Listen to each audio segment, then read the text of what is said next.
صحیح بخاری کی حدیث پاک ہے، یہ حدیث بھی صحیح بخاری کے اندر. لیکن یہاں امتی کیسا ہے؟ ذکر روکے، محفل میلاد نہیں نہیں نہیں، یہ کیسا امتی؟ محفل مصطفیٰ نہیں نہیں، محفل ذکر مصطفیٰ نہیں نہیں، محفل نعت نہیں نہیں نہیں، یہ روکنے والا یہ کیسا ہے؟ ذکر روکے، فضل کاٹے. فضیلت کی بات ہے، رب نے اختیارات دیے. نہیں نہیں نہیں، میں نہیں، رب نے کوئی ویت شاہی کوئی نہیں، میں نہیں مانتا. اچھا رب نے علم غیب دیا؟ نہیں نہیں، میں نہیں مانتا. رب تعالیٰ نے اتنا علم دیا؟ میں نہیں مانتا. افضل المرسلین بنایا؟ نہیں، میں نہیں مانتا. یہ کیا؟ میں نہیں. ذکر روکے، فضل کاٹے. فضیلت کی بات ہے تو نہیں، یہ بھی ثابت نہیں، یہ بھی ثابت ہے. حالانکہ ثابت ہے، سینکڑوں حدیثیں موجود ہے، سینکڑوں حدیثیں موجود ہے. لیکن اسے نظر نہیں آ رہا کیونکہ آنکھوں پہ پٹی بندھی ہوئی. بغض و اناد کی. ذکر روکے، فضل کاٹے، نقص کا جو یار ہے، نقص تلاش کرتا ہے. دیکھیں اگر علم غیب کی سینکڑوں حدیثیں وہ نظر نہ آئیں، دو چار نظر آ جائیں، فلان جگہ جواب نہیں دیا، فلان دیکھو فلان جگہ علم ہوتا تو جواب دیتے. حالانکہ جواب نہ دینا تمہیں علم کی دلیل نہیں. امی لفظ تو نظر آ گیا کہ حضور امی ہے، لیکن یہ معنی اس کا سمجھ میں نہیں آیا کہ امی کا مطلب یہ ہے کہ انسانوں سے نہیں پڑھا، بلکہ رب تعالیٰ نے زمین و آسمان کے علوم عطا فرمائے. امی کا مطلب تو یہ ہے کہ حضور فرماتے ہیں فَعَلِمْتُ مَا فِي السَّمَاوَاتِ وَمَا فِي الْأَرْضِ. رب تعالیٰ نے مجھے زمین و آسمان کے علم عطا فرمائے. علم دیا ہے، علم دیا ہے. امی کا یہ مطلب نہیں کہ آتا ہی کچھ نہیں، معاذ اللہ. لیکن وہی دل میں بیٹھا ہوا ہے، جو پیچھے سوچ آ رہی ہے اس کے مطابق تو کچھ اور ہی سمجھ آئے گا. ہزاروں حدیثیں نظر نہیں آ رہی، آیات نظر نہیں آ رہی، کوئی نہ کوئی چیز نکالنے کی کوشش کر. دیکھو کوئی کسی اپنے استاد سے محبت کرتا ہے تو تعریفیں کرے گا، میرے استاد جیسا استاد نہیں ہے، میرے استاد جیسا محدث نہیں، میرے استاد جیسا مدرس نہیں، میرے استاد جیسا مفتی نہیں، میرے استاد جیسا مقرر نہیں، میرے استاد جیسا مصنف نہیں. تعریف کرے گا لیکن وفادار ہے. غدار ہوگا کہ ہاں تو نام تو بڑا ہے لیکن کوئی نہیں. میں نے سوال پوچھا تھا، مجھے تو بڑا مفتی تو ہے، مجھے جواب نہیں دیا. تمہیں جواب نہیں دیا، پتہ نہیں کس وجہ سے تمہیں نہیں دیا. وہ جو ہزاروں کلاس کے اندر جواب دیے وہ نظر نہیں آ رہے. تمہیں ایک سوال کا جواب نہیں دیا تو تمہیں وہ بٹھا لیا دل میں. اس کا مطلب ہے کہ وفادار نہیں. دیکھیں سننے والی بھی سمجھ گئی کہ لگتا ہے استاد کے بارے میں کچھ دل میں کچھ دال میں کالا، کوئی مسئلہ خراب ہے، مسئلہ خراب ہے. اگر غدار ہے اور اگر وفادار ہے تو پھر تو تعریفیں کرے گا. تو یہاں ان کا ذکر ہو رہا ہے کہ جن پہ ہمارے استاد، ہمارے ماں باپ، ہمارے پیر ان کے قدموں پر قربان ہو جائے. رب نے جنہیں بے عیب پیدا کیا ہے، ذکر ہو کے فضل کاٹے، نقص کا جو یار ہے، پھر کہے مردک امت رسول اللہ کی. یہ کیسا امتی؟ امتی تو ایسا ہونا چاہیے کروں تیرے نام پہ جاں فدا، نہ بس ایک جاں دو جہاں فدا، دو جہاں سے بھی نہیں جی بھرا، کروں کیا کروڑوں جہاں نہیں. انہیں مانا انہیں جانا، نہ رکھا غیر سے کام، للہ الحمد میں دنیا سے مسلمان گیا. وہ کمال حسن حضور ہے کہ گمان نقص جہاں نہیں. یہی پھول خار سے دور ہے، یہی شمع ہے کہ دھواں نہیں. اللہ کی سرداب قدم شان ہے یہ، انسان نہیں انسان، وہ انسان ہے یہ. قرآن تو ایمان بتاتا ہے انہیں، ایمان یہ کہتا ہے میری جان ہے. امتی تو ایسا ہونا چاہیے، حضور سے نسبت رکھنے والی چیزوں سے محبت کرنے والا. صحابہ تو صحابہ ہیں، اہل بیت تو اہل بیت ہے. وہ تو مدینے کی ہر چیز سے محبت کرتا ہے. اعلیٰ حضرت مدینے گئے تھے، وہاں پر واپس آئے تو اپنے آپ کو سمجھاتے ہیں کہ مدینے کے کتے نظر آئے تھے، اپنا دل نکال کر کیوں نہیں پیش کیا؟ کیا مدینے کے کتوں سے جان پیاری، جان چلی جاتی؟ مدینے کے کتوں سے جان پیاری، پارہ دل بھی نہ نکلا دل سے تحفے میں رضا، ان سگانے کو سے اتنی جان پیاری. واہ واہ، جو مدینے کے کتوں سے اتنی محبت کرتا ہے وہ مدینے کے در و دیوار سے کتنی محبت کرے. امتی تو ایسا ہونا چاہیے، امتی ایسا ہونا چاہیے، لیکن یہ محبت ملے گی عاشقان رسول سے۔ عاشقان رسول کی صحبت میں بیٹھیں گے، سنیں گے تو محبت رسول ملے گی۔ اور جس کے دل میں کچھ بیٹھا ہوا ہے وہ تو کچھ اور ہی پٹیاں پڑھائے گا، کچھ اور باتیں بتائے گا، اسے یہ حدیثیں نظر نہیں آئیں گی۔ صحیح بخاری کرے گا، ان کی بات آئے گی تو اس کا کیا جواب دے گا؟ رب نے دیا، ہم بھی کہتے ہیں رب نے دیا، اس میں کیا اختلاف ہے؟ علم غیب رب نے دیا، اختیارات رب نے دیے، جو دیا رب نے دیا، جو دیا رب نے دیا، اور رب نے اپنے محبوب کو بہت زیادہ عطا فرمایا۔ کتنا عطا فرمایا؟ کتنا عطا فرمایا؟ انا اعطیناک الکوثر، اے محبوب ہم نے آپ کو ہر چیز کی کثرت عطا فرمائی، آپ کو فضائل کی کثرت، آپ کو خصائص کی کثرت، آپ کو ناموں کی کثرت، آپ کو امت کی کثرت، آپ کو اولاد کی کثرت، ہر چیز کی کثرت ہم نے عطا فرمائی، ہر خوبی کی کثرت عطا فرمائی۔ جن کو رب نے اتنے اختیارات اتنے کو اپنائے، حضور کی صورت جیسی صورت بنائے، تو ہم نے حضور کی سنتوں پر بھی چلنا ہے۔ یہ کوئی نہ کہ دیکھو کیسا محفلیں سجانے والا ہے، یہ تو سود کھانے والا ہے، یہ کیسا محفلیں سجاتا ہے، وہ دیکھو حرام کماتا ہے، وہ دیکھو غلط نوکری کر رہا ہے، وہ دیکھو ملاوٹ والا مال بیچ رہا ہے۔ نہیں نہیں نہیں، کوئی یہ نہ کہے، یہ نہ کہے حضور کا دیوانہ ہے تو حضور کی شریعت پر بھی چلنے والا، حضور کی نعتیں بھی سننی سنانی ہے، حضور کا ذکر بھی سننا سنانا ہے، اور حضور کی شریعت پر بھی چلنا ہے، حضور کی سنتوں پر بھی عمل کرنا ہے۔ اللہ تعالیٰ سے دعا ہے جو سنا عمل کرنے کی توفیق عطا فرمائے، دعوت اسلامی کے ماحول سے وابستہ رہے۔ دیکھیں دعوت اسلامی الحمدللہ یہی سوچ فراہم کرتی ہے کہ ہم نے ذکر مصطفیٰ بھی کرنا ہے اور سنت مصطفیٰ پر بھی چلنا ہے۔ مدنی چینل دیکھیں، دیکھتے ہوں گے مدنی چینل، موسیقی نہیں ہے، عورت نہیں، وہاں ملے گا ذکر خدا ملے گا یا ذکر مصطفیٰ ملے گا، قرآن ملے گا، حدیث سننے کو ملے گا۔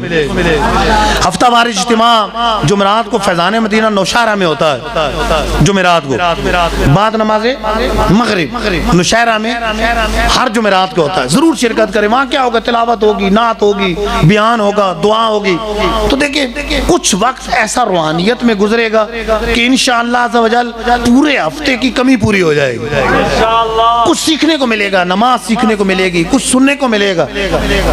پیوستہ رہیں گے تو انشاءاللہ بہار آتی جائے گی، انشاءاللہ عز و جل پیوستہ رہ شجر سے امیدیں بہار رکھ۔ تو ضرور شرکت کریں اجتماع پاک میں۔ اللہ تعالیٰ سے دعا ہے جو سنا عمل کرنے کی توفیق عطا فرمائے، آمین۔ بجن میں یہ ہوتا ہے کہ گھر میں اگر رکھا ہوا ہے تو صدقہ گھر میں ہو تو اس سے بلائیں آتی ہیں، حالانکہ ایسا نہیں ہے، یہ لوگوں کی خام خیالی۔ صدقہ ڈال دیا نیت سے تو ثواب ملنا شروع ہو گیا، اگرچہ لوگوں کو ابھی نہیں دیا، ثواب ملنا شروع ہو جائے گا، بلکہ انشاءاللہ عز و جل صدقہ باکس کے اندر ڈالیں گے، اس کی برکت سے بلائیں ٹلیں گی، بلائیں آئیں گی نہیں، بلائیں ٹلیں گی انشاءاللہ عز و جل۔ تو یہ لوگوں کے اپنا خیال ہے، کوئی کسی طرح کی حدیث نہیں ہے، کوئی روایت نہیں ہے کہ یوں گھر کے اندر صدقہ پڑا ہو نکال کے تو بلائیں آتی ہیں، ایسا نہیں۔ صدقہ نکال دیا، صدقہ رکھ دیا تو انشاءاللہ عز و جل صدقہ دینے کا ثواب مل جائے گا، اور ثواب ملے گا تو صدقے کی برکتیں ملیں گی۔ صدقہ تو بلاؤں کو ٹالتا ہے۔ صلو علی الحبیب۔ اگر لوگوں سے ملتے ہیں کہیں یہ عبادت کے دکھاوے کے زمرے میں تو نہیں آتا۔ دیکھیں دکھاوا اور ریاکاری دل کا کیفیت کا نام، یہ دل کی کیفیت ہے۔ ہو سکتا ہے کہ اس لیے گھر گھر جا کے مل رہے ہوں کہ ان سے دعائیں لے رہے ہوں، اس لیے گھر گھر جا کر مل رہے ہوں کہ ہو سکتا ہے کہ میری وجہ سے اوروں کو بھی ترغیب ملے، کوئی حج پہ چلا جائے اس کا ذہن بنے کہ یار مجھے بھی جانا چاہیے، رب نے مجھے بھی مال دیا ہے، 10 ایکڑ میری زمین ہے، 1 ایکڑ بیچوں تو میں حج کر لوں، حج مجھ پر فرض ہو گیا، اور یہاں پر ایکڑوں زمین ہے، کئی ایکڑوں کے اندر زمین موجود ہے اور حج ہی نہیں کرتے، سمجھتے ہیں کہ ہمارے پاس ہے ہی کچھ نہیں، حالانکہ تھوڑی سی زمین بیچے تو حج کر سکتے ہیں، حج فرض ہو جائے، تو ہو سکتا ہے ذہن کسی کا بن جائے۔ فاروق اعظم رضی اللہ تعالیٰ عنہ قربانی کے دن آتے تو اپنے خادم سے کہتے کہ قربانی کا جانور لے کر گلیوں میں گھماؤ اور بتاؤ یہ فاروق اعظم یعنی عمر فاروق کی قربانی کا جانور ہے، لوگوں کو بتاؤ۔ کیوں؟ تاکہ لوگوں کو پتہ قربانی کا دن آ گیا، لوگوں کو پتہ چلے، ان کو ترغیب ملے، ان کا ذہن بنے۔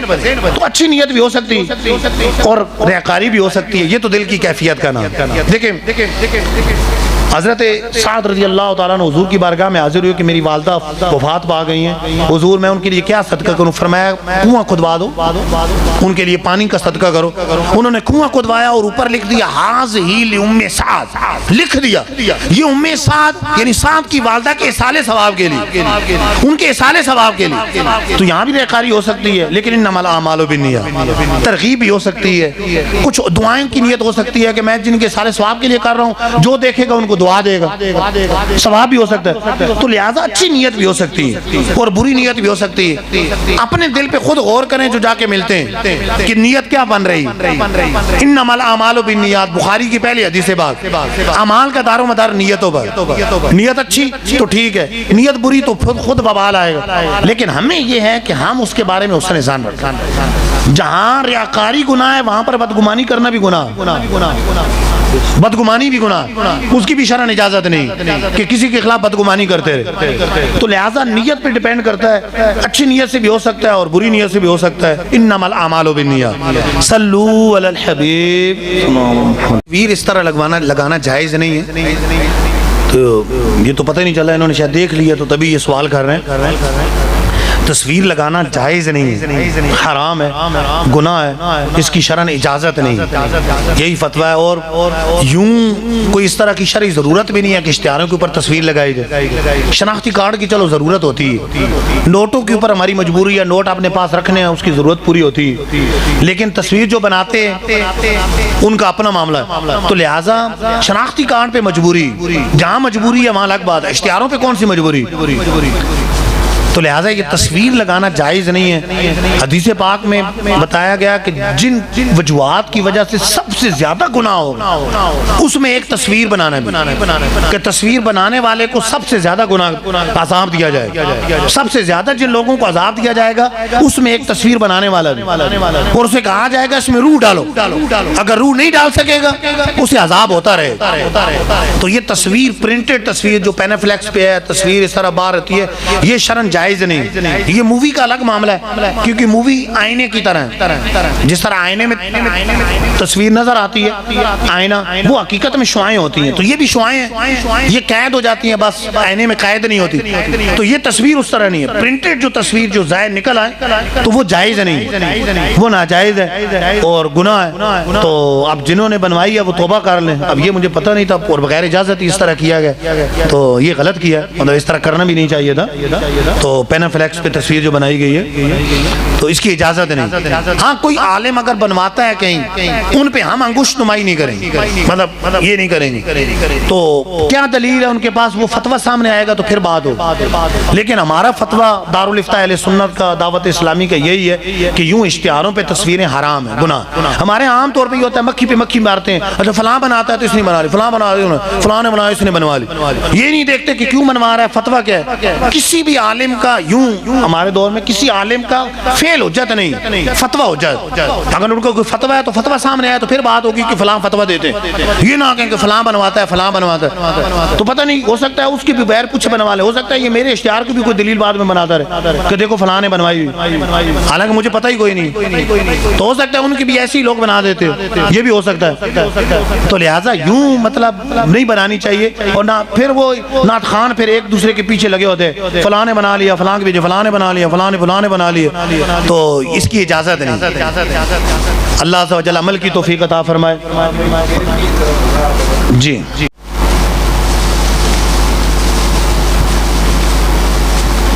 اب پتہ نہیں یہ لکھا بھی ٹھیک ہوا ہے یا نہیں، ادائے بخشش ہوتی نا سامنے۔ نبی سرور ہر رسول و ولی، یہ تو واضح سی بات ہے کہ نبی جو ہیں وہ ہر رسول کی بھی سردار ہیں، ہر ولی کی بھی سردار ہیں، سردار نبی رازدار ہے۔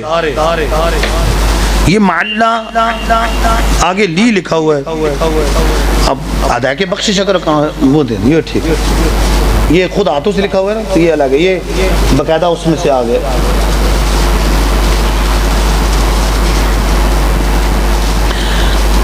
اچھا، نبی رازدار معلّہ لی ہیں۔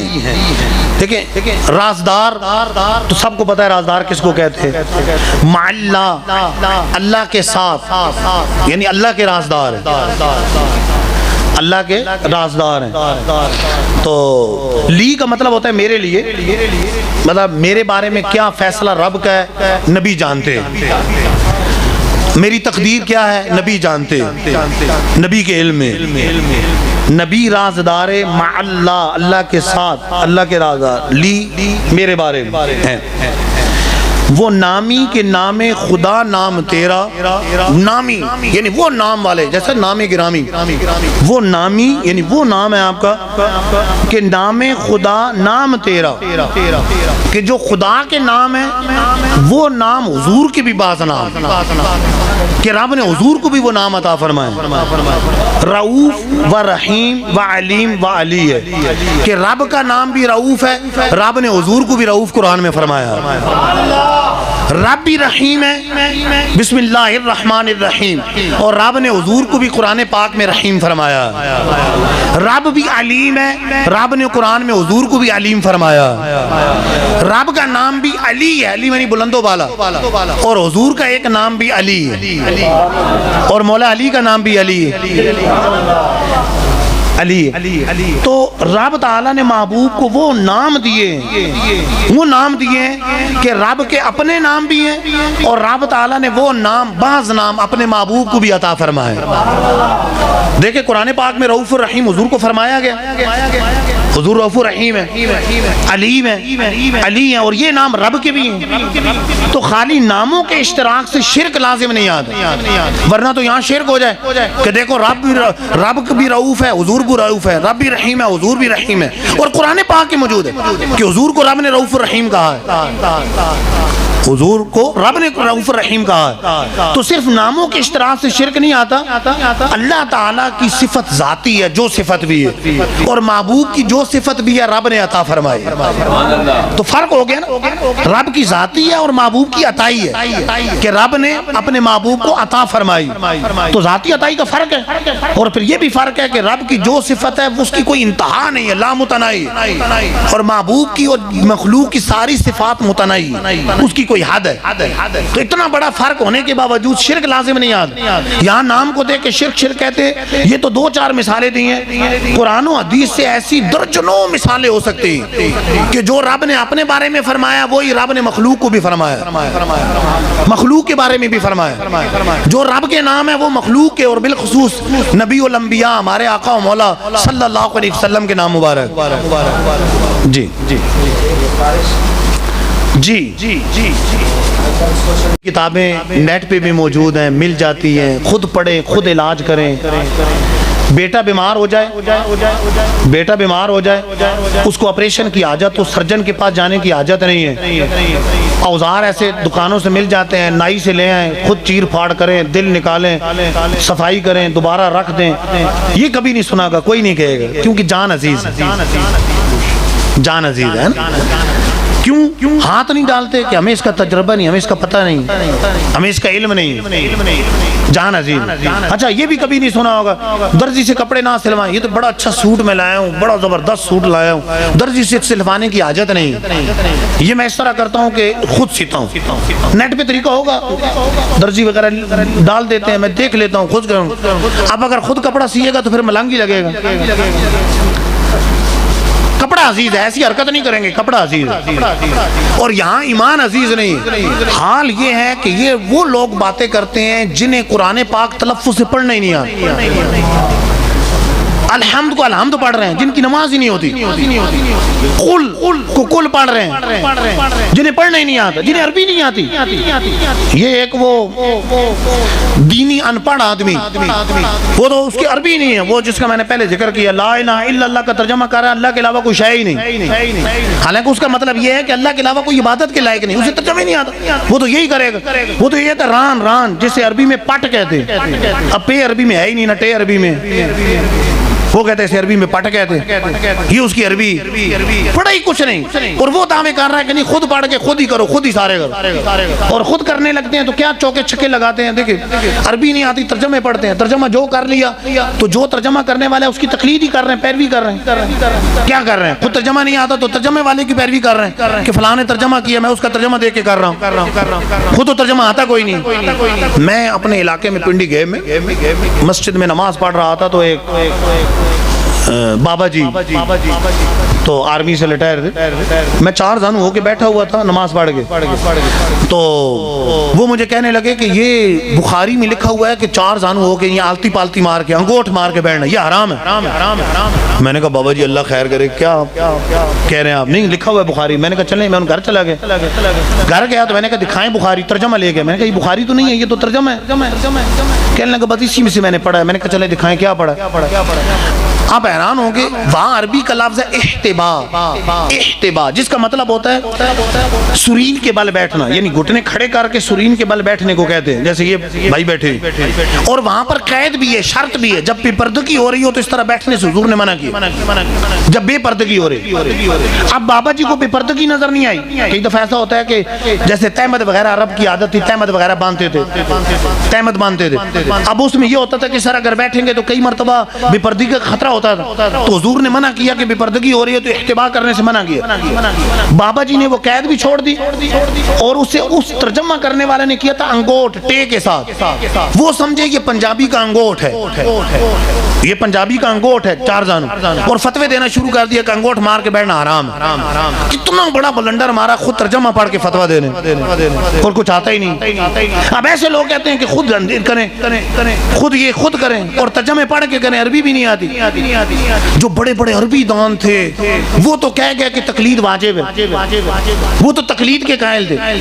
اب دیکھ لیں امام بخاری کا ایک اختلاف ہے کہ خود مجتہد ہے یا وہ خود مقلد ہے۔ خود مجتہد نہیں ہے تو انہوں نے بھی تقلید کی، امام مسلم نے تقلید کی، امام ترمذی نے تقلید کی، سنن ابن ماجہ جن کی ہے امام ابن ماجہ انہوں نے تقلید کی، امام نسائی نے تقلید کی۔ غوث پاک مقلد ہیں، عملی ہیں، غوث پاک مقلد ہیں تقلید کرنے والے، خواجہ غریب نواز حنفی ہیں مقلد ہیں تقلید کرنے والے، داتا حضور حنفی ہیں امام اعظم کی تقلید کرنے والے۔ آپ پچھلی 14 صدی 13 صدیاں دیکھ لیں، دوسری صدی کے بعد یہ جو ائمہ مجتہدین پہلی صدی کے بعد جو گزرے ہیں، آپ دیکھ لیں پہلی صدی کے بعد دیکھیں تو یہ 15ویں صدی 14 صدیاں گزر گئی، 15ویں جاری ہے، تو 13 صدیوں کے بعد دیکھ لیں کہ سارے آپ کو مسلمان مقلد ہی نظر آئیں گے، یا مجتہد ہوں گے یا مقلد ہوں گے، پوری امت۔ اور حضور فرما رہے ہیں لا تجتمع امتی علی الضلالہ، میری امت گمراہی پہ جمع نہیں ہو سکتی، میری امت گمراہی پہ جمع نہیں ہو سکتی۔ ولی غوث کتب ابدال محدث مفسر سارے مقلد۔ اب 14ویں صدی میں آ کے بعض لوگ کہیں نہیں ہمیں تقلید نہیں کرنی، ہم تو خود پڑھے، تو وہ 14 صدیوں نے عربی نہیں آتی تھی، وہ جو قرآن و حدیث کے اصل قرآن و حدیث کے سمندر کے اندر تیراکی کرنے والے بزرگ تھے، قرآن و حدیث کو سمجھنے والے، عربی کو سمجھنے والے، وہ تقلید کر رہے ہیں۔ اور یہاں ایک جاہل ان پڑھ آدمی جسے عربی نہیں آتی، قرآن و حدیث سے تو جاہل ہے، باقاعدہ پڑھا نہیں ہے، اور وہ یہ دعویٰ کرے کہ نہیں تقلید ضروری نہیں ہے، جو مرضی کرو خود ہی کرو جو مرضی کرو، اور عربی نہیں ہے، عربی کے اس سے قرآن و حدیث کو ڈائریکٹ پڑھ ہی نہ سکے، اور وہ ایسا دعویٰ کرے۔ قرآن نے دیکھے یہ نہیں کہا کہ خود قرآن پڑھ کے سمجھو، قرآن نے کیا کہا سنیں، فَاسْأَلُوا أَهْلَ الذِّكْرِ إِن كُنتُمْ لَا تَعْلَمُونَ، تمہیں علم نہیں ہے تو علم والوں سے پوچھو، علم والوں سے سوال کرو، ان سے پوچھو، ان کی پیروی کرو، وہ تمہیں قرآن و حدیث سمجھائیں گے، وہ تمہیں قرآن و حدیث سمجھائیں گے۔ قرآن کا فیصلہ ہے، جو مسلمانوں کے الگ راستہ اختیار کرے گا ہم اسے جہنم میں ڈال دیں۔ اب دیکھ لیں دنیا میں مقلد 80% سے زیادہ، اور جو غیر مقلد ہیں تقلید کا انکار کرنے والے ہیں وہ نمک کے برابر، بہت کم لوگ ہیں، بہت کم، باقی سارے مقلد تقلید کرنے والے۔ اور اگر پیچھے صدیوں سے دیکھیں تو اپنا 99% آپ کو مقلدین ہی ملیں گے، اگر یوں دیکھیں 13 صدیوں میں دیکھیں، یا مجتہد یا پھر مقلد تقلید کرنے والے۔ اور یہ جو خود دعویٰ کرتے ہیں تو یہ بھی خود حدیث کو کیسے جھاڑ بیٹا کرتے ہیں، امام بخاری نے اسے یہ لکھ دیا تو امام بخاری کی تقلید کرنے پہ، اچھا امام مسلم نے اس حدیث کے بارے میں یوں لکھ دیا تو ان کی تقلید کرنے پہ، خود سے تو نہیں کر رہے، ان کی پیروی کر رہے ہیں۔ ان کی پیروی کر رہے ہیں، فلاں نے یہ لکھ دیا ان کی پیروی کر رہے ہیں۔ جب امام بخاری کی آپ پیروی کر رہے ہو کہ امام بخاری نے یہ لکھ دیا، امام بخاری نے یہ کر دیا، امام بخاری نے حدیث کے بارے میں کہہ دیا یہ صحیح ہے یا فلاں ہے کہہ دیا، تم تقلید کر رہے ہیں، تو جو امام بخاری کے استاد کے استاد کے استاد کے استاد کے استاد امام بخاری کے استاد امام احمد بن حنبل، امام احمد بن حنبل کے استاد امام شافعی، امام شافعی کے استاد امام محمد، اور امام محمد کے استاد امام ابو یوسف، اور امام ابو یوسف کے استاد امام اعظم، تو ان کی پیروی نہیں کریں گے تو کس کی پیروی کریں گے؟ تو پیروی کے علاوہ چارہ نہیں، یعنی یہ ایک سیدھا سا سوال ہے، کوئی بھی غیر مقلد سامنے آئے کہ وہ یہ بتائیں کہ اگر سورہ فاتحہ سے پہلے بسم اللہ پڑھنا بھول گئے، سورہ فاتحہ سے پہلے بسم اللہ پڑھنا بھول گئے تو اب کیا کریں؟ سراحتاً قرآن پاک کی آیت دکھائیں یا حدیث دکھائیں، تیسری بات نہیں، کسی کا قول نہیں، قیاس نہیں، حدیث دکھائیں، آیت دکھائیں۔ بھول گئے، بھولنا ہر انسان کے ساتھ ہے، کوئی بھی بھول سکتا ہے، اب بھول گیا تو بتائیں کیا کرے؟ اپنے کے لیے نہیں، اس طرح ایک دو نہیں، سینکڑوں مسائل جو مجتہدین نے قوانین وضع کیے قرآن و حدیث کی روشنی میں، ان کے بغیر حل نہیں ہوں پیش کیے جائیں، لیکن نہیں کریں گے۔ اب قرآن نے کہہ دیا پوچھو، عام علماء سے بھی پوچھے بغیر نہیں چل سکتے، وہ سمجھائیں گے تو مسئلہ سمجھ میں آئے گا، قرآن و حدیث سمجھائیں گے تو سمجھ میں آئے گی، اور مجتہدین نے مسائل کا استعمال کیا، ان کے بغیر ہمیں سمجھ نہیں آئے گی۔ تو دعویٰ وہ کرنے والے جن کو آتا ہی کوئی نہیں، کچھ آتا ہی نہیں ہے، دعویٰ وہ کر رہے ہیں۔ اللہ تعالیٰ عقل سلیم عطا فرمائے، ہمیں کس سے پوچھنا ہے، کس کی پیروی کرنی ہے، یہ اچھی طرح یاد کر لینا چاہیے۔ ہمیں باقی سب کچھ پتہ ہوتا ہے، یہ پتہ ہے کہ ڈاکٹر کون اچھا ہے، یہ پتہ ہے فزکس کون اچھی پڑھاتا ہے، یہ پتہ ہے کیمسٹری کون اچھی پڑھاتا ہے، یہ پتہ ہے میتھ کون اچھا پڑھاتا ہے، بلکہ ہمیں یہ بھی پتہ ہے دہی بلے کہاں سے اچھے ملتے ہیں، آلو چنے کہاں سے اچھے ملتے ہیں، چائے کہاں سے اچھی ملتی ہے، جوس کہاں کا اچھا ہے، درزی کون اچھا ہے، سب پتہ ہے۔ نہیں پتہ تو یہ نہیں پتہ کہ مستند مفتی کون ہے، کس سے فتویٰ لینا ہے، کس سے پوچھنا ہے، یہ ہمیں نہیں پتہ۔ یہ ہمیں پتہ ہے بس نیٹ پہ دیکھا، جو اللہ سب اللہ جو سامنے آیا، جو اس طرح کا آدمی آ گیا ان پڑھ کے سمجھ بس چپ کر کے سن لیں، تو یہ نہیں ہونا چاہیے۔ اللہ تعالیٰ میں عقل سلیم عطا فرمائے اور دین کی سمجھ بوجھ عطا فرمائے۔